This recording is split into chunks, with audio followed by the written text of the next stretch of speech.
अरे सुन प्रेम, तुझे उस लड़की का नंबर मिला क्या? वैसे तेरा ठीक है यार। तुझे तो हर हफ्ते कोई ना कोई लड़की पसंद आ जाती है। फंसे तो हम हैं यार। हमें तो एक ने ही इतना परेशान करके रख दिया है कि कोई मिलना तो दूर देखने के भी लाले पड़ जाते हैं। ऋतिक ने कंधे उचकाते हुए कहा। तभी रिया ने एक दमदार कोहनी ऋतिक के पेट में मारी। आउच! मारेगी क्या? थोड़ा तो मजाक समझा करो बेबी, ऋतिक ने मुंह बनाते हुए कहा। रिया ऋतिक को इग्नोर करके दूसरी तरफ देखने लगी। मुझे क्यों देगी कोई लड़की नंबर? जिसको देना चाहती थी वह तो देखता तक नहीं।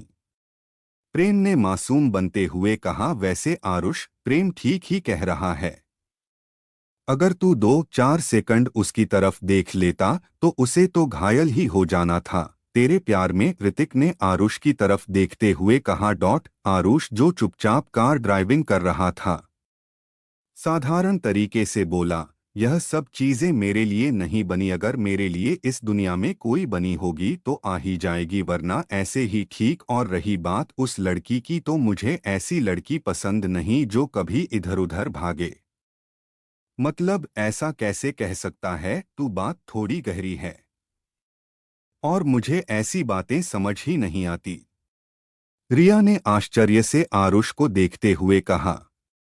मतलब यह कि प्रेम से बात करने से पहले यह लड़की मेरी ही सामने दो और लड़कों से बात कर चुकी थी, जिनमें से एक आपके यही महाशय ऋतिक जी है। आरुष ने मुस्कुराते हुए बगल में बैठे ऋतिक को देखते हुए कहा।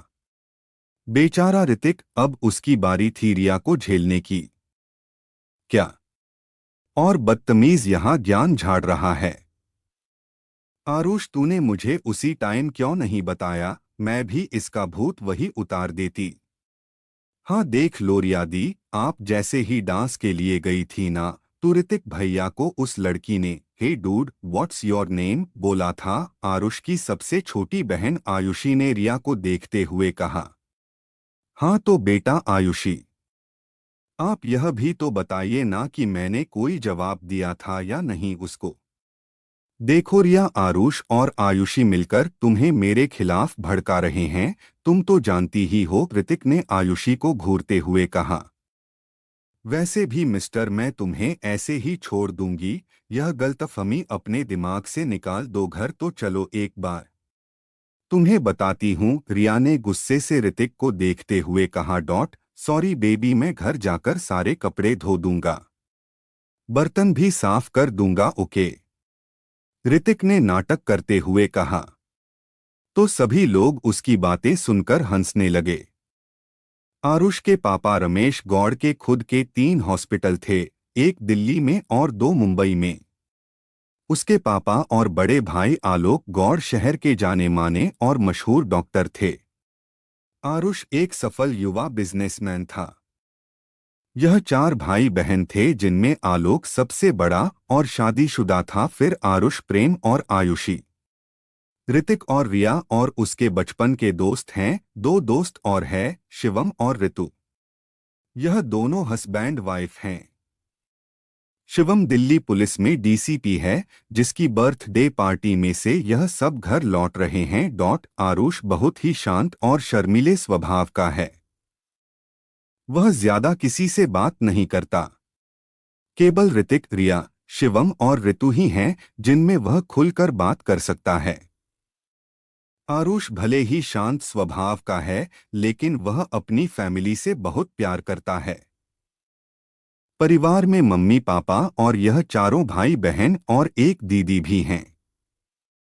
आरुष के चारों दोस्त गौड़ परिवार के लिए बच्चों के समान हैं। बचपन से ही रिया और ऋतिक इस परिवार का हिस्सा रहे हैं। ऋतिक और रिया एक दूसरे को पसंद करते थे और दोनों के परिवारों ने भी शादी की मंजूरी दे दी, लेकिन रिया और ऋतिक जिंदगी में कुछ हासिल करना चाहते हैं और उसके बाद ही शादी करेंगे। और हमारे आरुष जी भी किसी से प्यार करते थे। वह कौन है, यह आगे आपको पता चल ही जाएगा। वैसे ऋतिक भैया मुझे तो अभी से लगता है कि रिया दी से शादी करने के बाद घर का सारा काम आपको ही करना पड़ेगा। आयुषी ने हंसते हुए कहा। अरे आयुषी, पता है लड़कियों का तो अकाल सा पड़ गया है, आजकल भाव ही नहीं देती। इसीलिए मैंने तो अब सोच लिया है कि जो मिल चुकी है बस उसे ही कैसे भी करके संभाल लेना है। ऋतिक ने हंसते हुए प्रेम की तरफ देखकर कहा, जो चुपचाप बैठा हुआ है। तभी एकदम जोर के झटके के साथ गाड़ी रुक जाती है। ऋतिक और रिया एक साथ बोल पड़े, क्या कर रहा है आयुष? एकदम ब्रेक क्यों लगाया? ध्यान से गाड़ी चला। प्रेम और आयुषी भी अचानक गाड़ी रुक जाने से चौंक जाते हैं। अरे पता नहीं क्या हुआ, ऐसा लगा कोई मेरे सामने आ गया हो। आरुष घबराते हुए बोला। क्या कह रहा है? इतनी रात को डरा मत यार, रिया घबराते हुए बोली। निकल कर देखें क्या? हो सकता है किसी को मदद की जरूरत हो, ऋतिक ने आरुष से कहा।